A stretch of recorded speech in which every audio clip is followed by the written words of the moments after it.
Hello everyone, welcome to my YouTube channel. This is Rahul Kumar.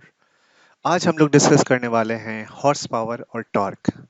जब भी लोग गाड़ी खरीदते हैं या फिर जो कार इंथुजियास्ट होते हैं या टेक्निकल डिटेल्स पढ़ते हैं, तो वो हमेशा ये टर्म वहाँ पे लिखा रहता है कि इसका इतना टॉर्क है या फिर इस कार का इतना हॉर्स पावर है।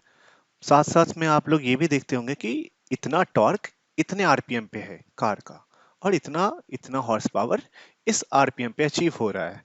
तो लोग कंफ्यूज हो जाते हैं कि कौन सी कार लेनी चाहिए और कौन सी कार उनके लिए बेहतर होगी, जिसका टॉर्क ज्यादा हो या जिसका पावर ज्यादा हो।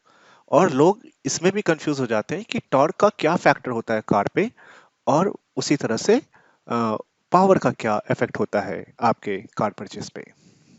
तो इनके डिटेल में जाने से पहले इनका फिजिक्स थोड़ा समझ लेते हैं कि दोनों एक्चुअली है क्या। तो first thing is torque. Torque क्या होता है? तो torque is a twisting force या रोटेशनल फोर्स होता है। किसी भी चीज को, किसी भी ऑब्जेक्ट को ट्विस्ट करने में या रोटेट करने में किसी एक्सिस के अराउंड कितना फोर्स लग रहा है, उसको टॉर्क कहते हैं। और power in other hand is like rate of doing work is called power. किस रेट में कोई काम आप कर रहे हैं, उसको पावर कहते हैं। समझ गए?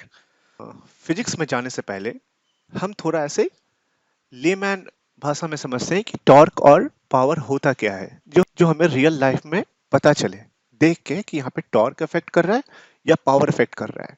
Without going to into all terms and mathematics, real life scenario में हॉर्स को हम लोग कोरिलेट कर सकते हैं पावर से, वेयर एज एलिफेंट को हम लोग कोरिलेट कर सकते हैं टॉर्क से। अब मैं इसको एक सिंपल से एग्जाम्पल देके आपको समझाऊंगा कि एक्चुअली में मैंने ऐसा क्यों बोला। पावर जो होता है, मान लीजिए दोनों को दौड़ना है, तो अब समझिए पावर का डेफिनेशन क्या होता है। The rate at which work is done. तो हॉर्स ऑब्वियसली काफी स्पीड में दौड़ पाएगा कंपेयर टू एलिफेंट। तो उसमें पावर ज्यादा है, हॉर्स पावर ज्यादा है, इसलिए वो स्पीड में दौड़ पाता है। रेट ऑफ दौड़ने दौड़ने का जो काम है वो ज्यादा स्पीड में कर पाता है क्योंकि उसके पास ज्यादा पावर है। वेयर एज एलिफेंट में टॉर्क ज्यादा होता है, मतलब कि वो उतने स्पीड में दौड़ तो नहीं पाएगा, लेकिन उसका पुलिंग पावर ज्यादा होता है।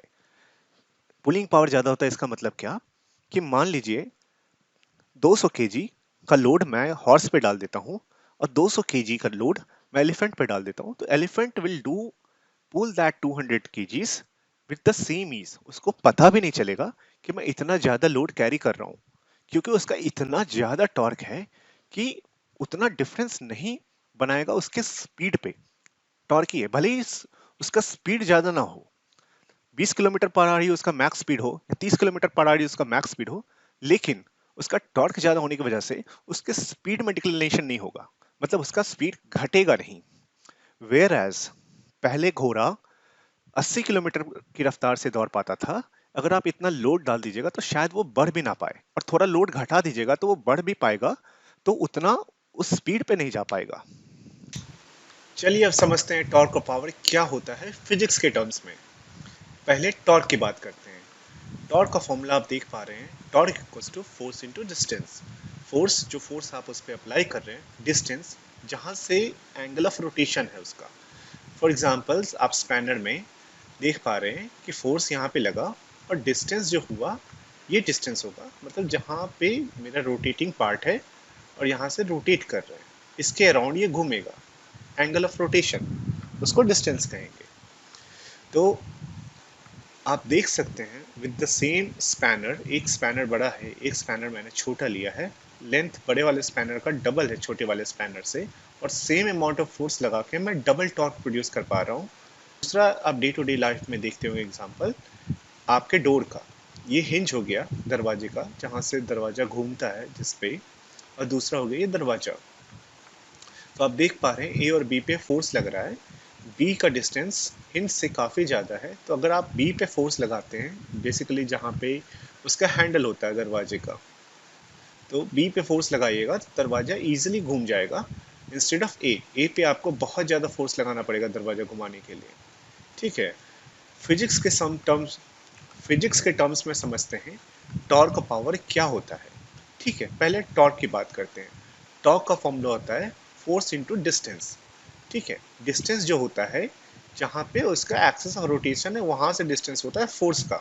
ठीक है, तो इस स्पैनर के केस में आप देखिएगा, जहाँ जहाँ पे हम लोग ट्विस्ट कर रहे हैं, जहाँ पे हमारा नट या बोल्ट होगा जिसको हम लोग खोलेंगे, वो हमारा एक्सेस ऑफ रोटेशन हो रहा है और ये फोर्स है, और ये बीच का जो डिस्टेंस है दैट इज कॉल्ड डी। तो force into distance that is a torque. तो आप इजीली देख पा रहे होंगे, अगर हमारा लेंथ डबल होगा तो हमारा टॉर्क बढ़ जाएगा विद द सेम फोर्स। मैं दोनों पे सेम फोर्स लगा रहा हूँ और एक का टॉर्क डबल है दूसरे के टॉर्क से। तो इससे हमें ये पता चलता है कि टॉर्क कैन बी मैनिपुलेटेड, और हमें एक एक नट खोलने में एक बड़े स्पैनर से ज़्यादा आसान पड़ेगा इंस्टेड ऑफ एक छोटा स्पैनर लेकर खोलने में। दूसरा डे टू डे एग्जांपल हम लोग देखते हैं दरवाजा खोलने में। ये तो सब लोगों ने एक्सपीरियंस किया होगा कि जब हम ये दरवाजा हो गया हमारा और ये हिंज हो गया जिस पे वो लटका हुआ है दरवाजा। तो अगर हम बी पॉइंट जहाँ पे हैंडल है वहां पे पुश करते हैं दरवाजा को, तो इजीली खुल जाता है दरवाजा। ठीक है, दरवाजा इजीली ओपन हो जाता है। वहीं पे अगर हम ए पॉइंट पे फोर्स लगाएंगे तो हमें बहुत ज़्यादा फोर्स लगाना पड़ेगा पॉइंट ए पे, तब जाके दरवाजा खुलता है। तो यहाँ पे आपने डे टू डे लाइफ में एक्सपीरियंस किया है टॉर्क होता क्या है। ठीक है, अगर हम बात करें पावर का, तो rate at which you are doing your work that is called power.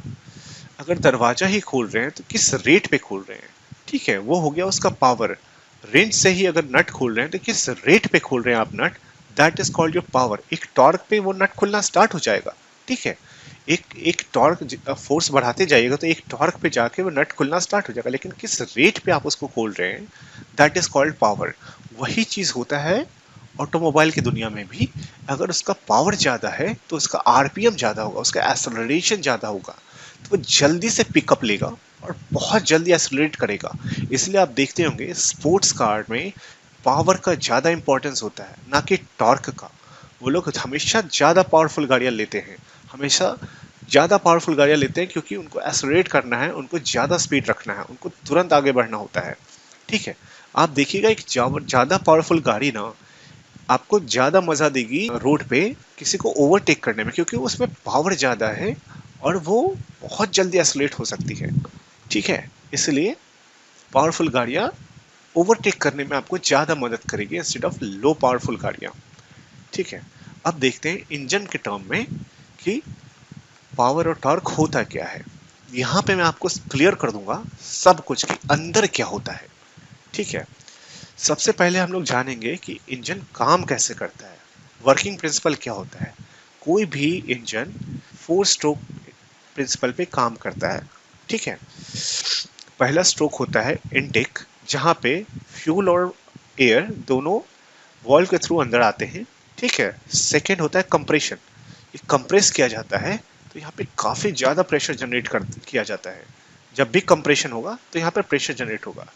Third third point is fuel power. यहाँ पे जो हम देख रहे हैं स्पार्क प्लग इग्नाइट करता है और अंदर पावर जनरेट होता है इग्निशन से, क्योंकि जैसे ही इग्नाइट करेंगे फ्यूल जलेगा, फ्यूल बर्न होगा, फ्यूल बर्न होने से पावर जनरेट होगा। पावर जनरेट से क्या होगा कि यहाँ पे काफ़ी पुश मिलेगा, क्योंकि यहाँ पे जब पावर जनरेट होगा और ये गैस काफ़ी कंप्रेस्ड है तो काफ़ी ज़्यादा एनर्जी जनरेट होगा, जिसके कारण उस पावर से ये पिस्टन नीचे पुश होगा।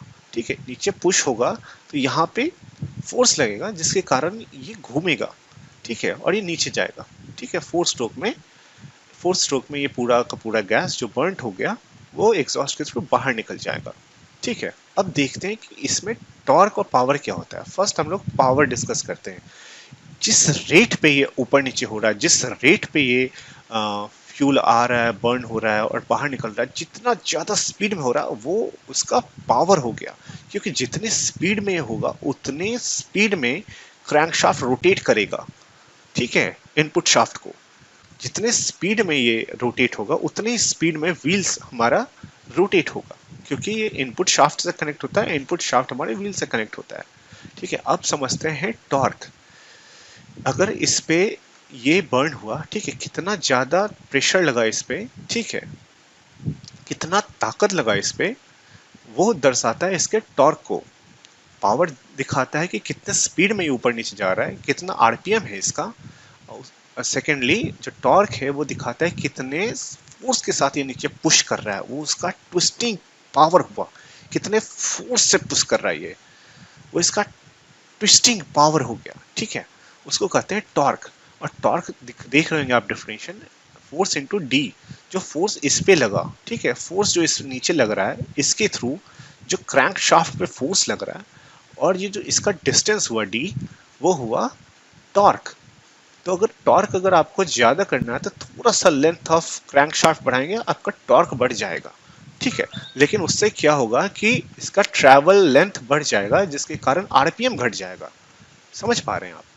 अगर इसका लेंथ हम बढ़ा देंगे तो लेंथ जब ज्यादा होगा तो ये इसको ऊपर भी ज्यादा जाना होगा और इसको नीचे भी ज्यादा जाना होगा। समझ पा रहे हैं? जिसके कारण इसका आरपीएम घट जाएगा, तो उसका पावर घट जाएगा थोड़ा, लेकिन आपको टॉर्क थोड़ा बढ़ जाएगा। यही मैनिपुलेशन किया जाता है किसी भी इंजन में, टॉर्क और पावर के बीच में एक ऐसा बैलेंस लाया जाता है कि जो उस गाड़ी को जिस चीज के लिए डिजाइन किया गया है वो फुलफिल करे। जैसे एक स्पोर्ट्स कार है तो उसमें हमें पावर ज्यादा चाहिए, और एक मुझे कैरियर व्हीकल बनाना है मुझे, तो उसका मुझे टॉर्क ज़्यादा चाहिए। यहीं पे वो दोनों डिज़ाइन होता है। उसके बाद वो इस पॉइंट से हमारा इनपुट शाफ्ट कनेक्ट होता है, जिसके थ्रू ये पावर और टॉर्क ट्रांसमिशन होता है इनपुट शाफ्ट पे, जिसके ऊपर हमारा गियर बॉक्स रखा हुआ रहता है। गियर बॉक्स से हम लोग पूरे टॉर्क और पावर को मैनिपुलेट करके हम अपना गाड़ी चलाते हैं। हमें गाड़ी फ्लाईओवर पे ले जाना है तो गियर 1 और गियर 2 पे रखते हैं ताकि हमें टॉर्क ज़्यादा मिले। हमें स्पीड चाहिए तो हम बढ़ा देते हैं ताकि हमें स्पीड ज़्यादा मिले। So this is the manipulation that we do in our day to day life. ठीक है, तो डे टू डे भाषा में अगर आपको समझाऊं मैं, तो एक गाड़ी जिसका पावर ज़्यादा है वो जल्दी एक्सलरेट करेगा और जल्दी आपको पॉइंट ए से पॉइंट बी ले जाएगा। जिसका टॉर्क ज़्यादा है वो ज़्यादा हैवी चीज़ों को पॉइंट ए से पॉइंट बी ले जाएगा। ठीक है, बाद में ये मत बोलना कि आपने बताया नहीं। This is what it is, यही है टॉर्क ऑफ पावर, बस।